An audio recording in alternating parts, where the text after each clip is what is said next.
I think I am here. I'm here. Welcome. Thanks for joining me, Debz Cooper, Global Stressologist, here on, just make sure I get back here on a couple of days before Valentine's Day. So this is an interesting one.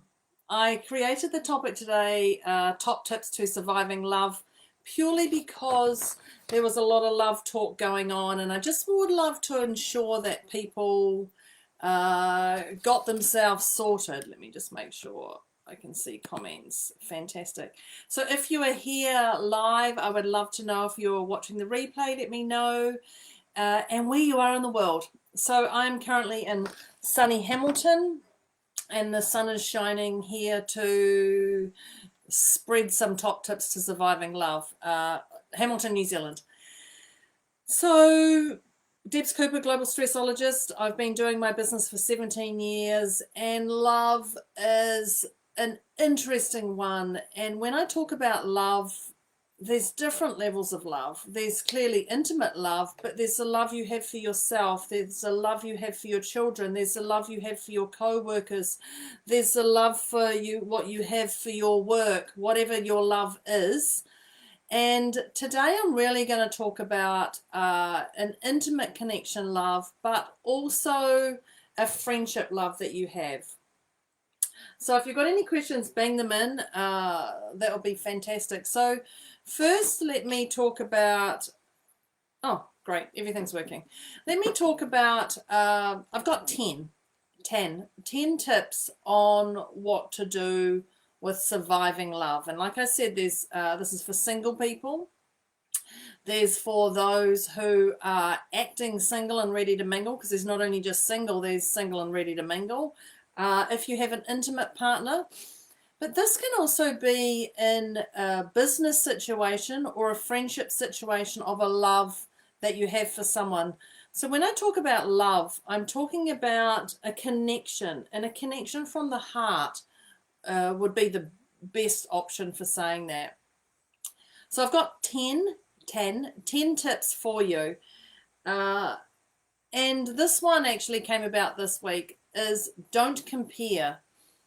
Really interesting. Don't compare your, now this is, remember this is intimate or friendship or anything, don't compare.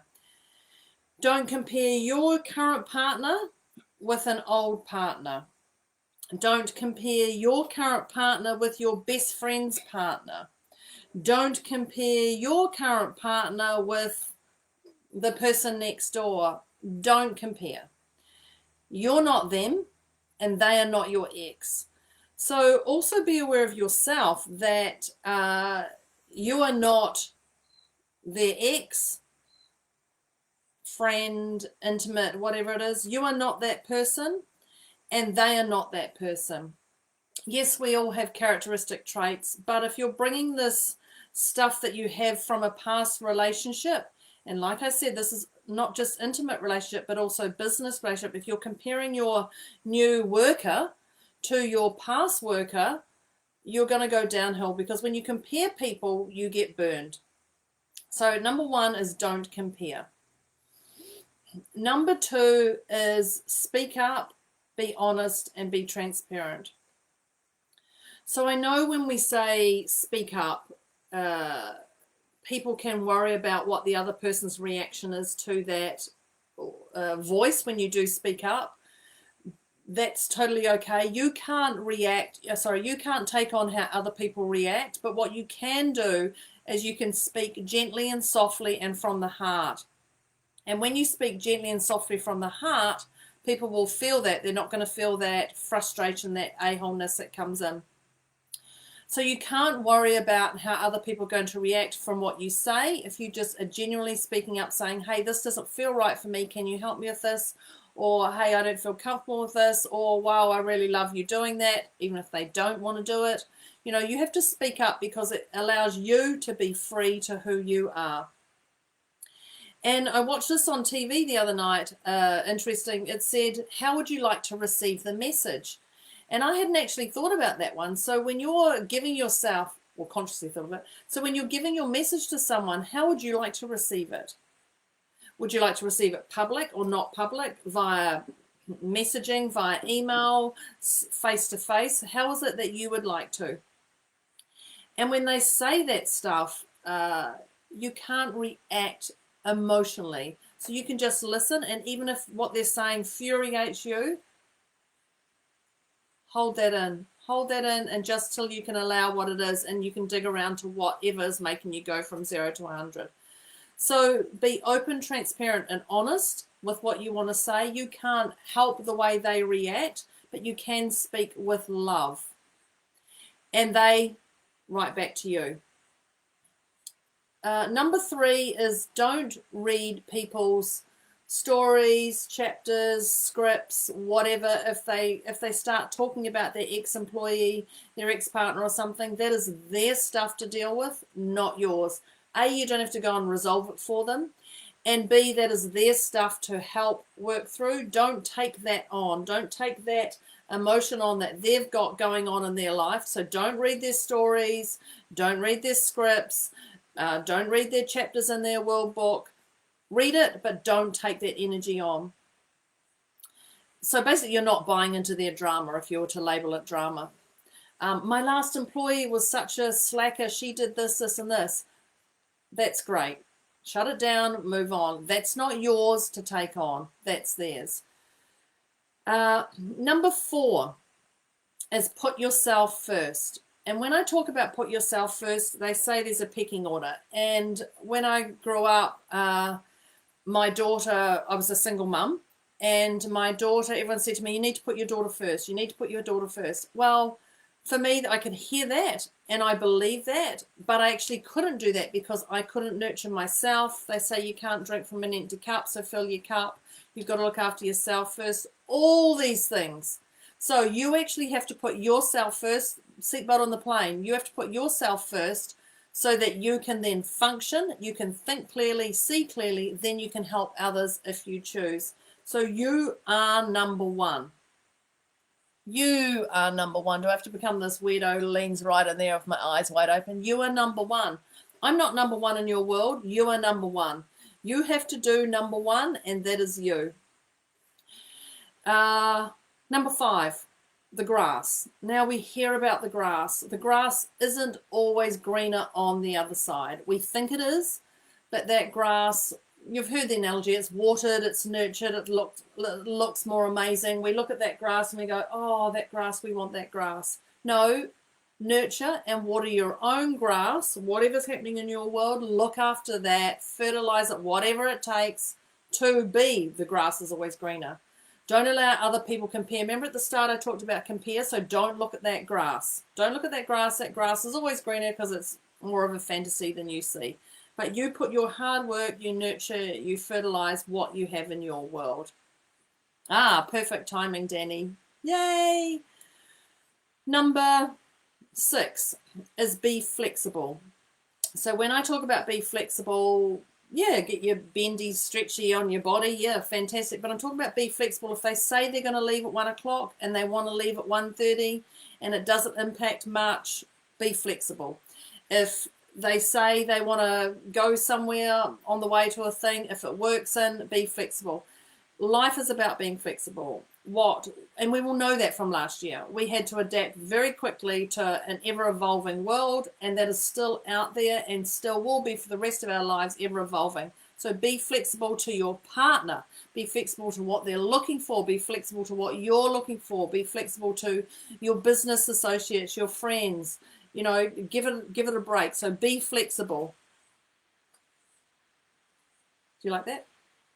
Go away, fly. Number 7 is don't hold grudges. Don't hold grudges. And the reason is you don't know what's around the corner. A couple of days ago, I was driving down the road and a little kid ran in front of me and didn't hit into the road, and it gave me such a fright. And at that moment, I then went to, oh my gosh, what if I hadn't told all the people around me that I love them? What if I hadn't expressed that to them? What if I had left home in a hump? Or what if I didn't give that person that last kiss goodbye? Or what if I didn't have the things at home that I wanted to be done if somebody has to come into my home? You know, it was a real shocking move to see this happen, and so it is. So don't hold grudges. Let it go. Let it go. You just don't know what's around the corner.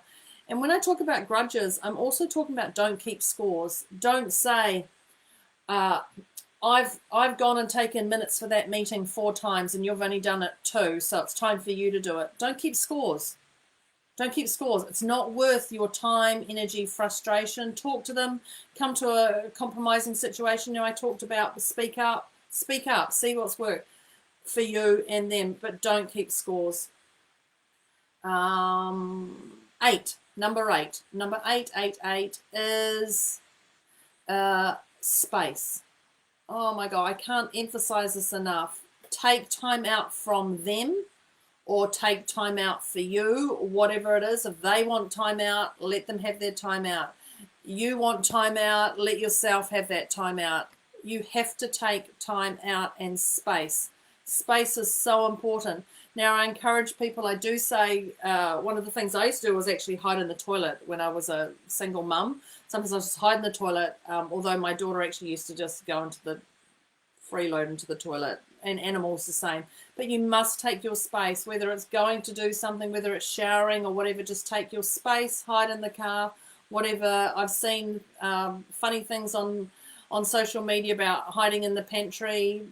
Do whatever it takes. Pantry, I don't think it's that much of a genius idea, because that would be where children would go to if they can't find mum. I would think that's where I'd go to, straight to the food section.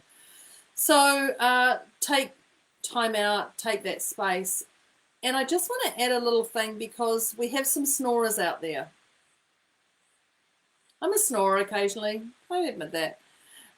So if you sleep with a snorer, it's okay to just get up and move around. It's okay to jump into the other bed, come back, whatever it is. We all need our sleep. We all need our space. So be aware of that space. And if it means you get to sleep in another room that night because you've got a big day at work going, then so be it. Just do what's best for you. Don't worry about the partner who's in bed. Now, I'm talking about clearly not, I'm talking about an intimate situation, not a business situation. Well, actually, I don't know. Yeah, no, I am talking about that. So make sure everyone has their own space. You don't want to be walking on eggshells around them, and you don't want them walking on eggshells around you. Number 9. We're getting there. Number 9 is love. Love them. Love them for everything they do. Love them for everything they don't do. Love them for everything they think about and don't take action on. The key is gratitude. Love them. Love them, love them, love them. That is the only way you're going to get through, is love them. Even if they are frustrating as heck, send them love. You don't know what's going on in their mind. They may only be expressing 20% to you. Just love them for who they are. That's all you can do. And when I talk about that, I read an article when I talked about don't hold grudges. There was an article I read in Christchurch one time about a couple, and when it comes to bed, no matter what was going on, they had to touch feet. And it was a nice way to say, I'm cranky with you, but I still want to touch you. I'm still there. So that's another level of love as well, as touching feet. Now, I don't know, some people might not want to touch feet in bed at night or what. But it was just, I thought that was a nice way to say, going to bed, not holding a grudge, like, I'm still thinking about this. I love you. I'll touch your feet. Feet to feet, not bending down, touching the feet. And number 10 is, if you want to leave, it's okay to leave. You can leave for 24 hours. You can leave for 2 hours. You can leave for 48 hours. You can leave for a week. You can leave for a month. But you have to do what's best for you. I personally find it easier to work on the situation you're working on. If you're at work, see if you can resolve all the issues that are going on in your world there. Because if you go to the next place of employment, you're going to come up with the same stuff, just in a different level and in a different form. So if you feel like your wits are at end, take some time away from work. Take some time away from your partner. Whatever it is, if you want to leave, leave. Just do what's best for you. If you can work it out, work it out. But sometimes space allows you to not react, walk away, think, process, work out the pros and cons, get some strategy. If you're stuck with any of that, just give me a holler. And the last thing, I know I said 10 things, but legs 11. If you are forgetting your worth, if you are forgetting your worth or their worth, write down all the things you have to offer. Not only that, write down all the things they have to offer. Now, this list doesn't have to be even, but you're actually going to go, gosh, I really value this employee. Gosh, I really value my partner. Gosh, I really value, because you're going to see it. Gosh, I'm actually worthy of this because I have 50 things on my list that I love about myself that I'm offering.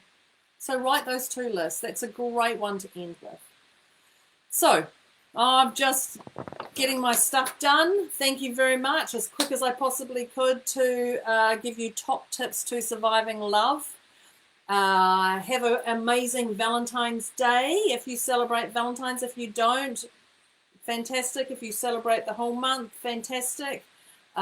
Sending you all love. Connect with me. Let me know what's going on. I want to thank you for joining me, and I trust you got some top tips for surviving love. Thank you, everybody. I will see you next week, or if you want to watch any of my other lives. See ya.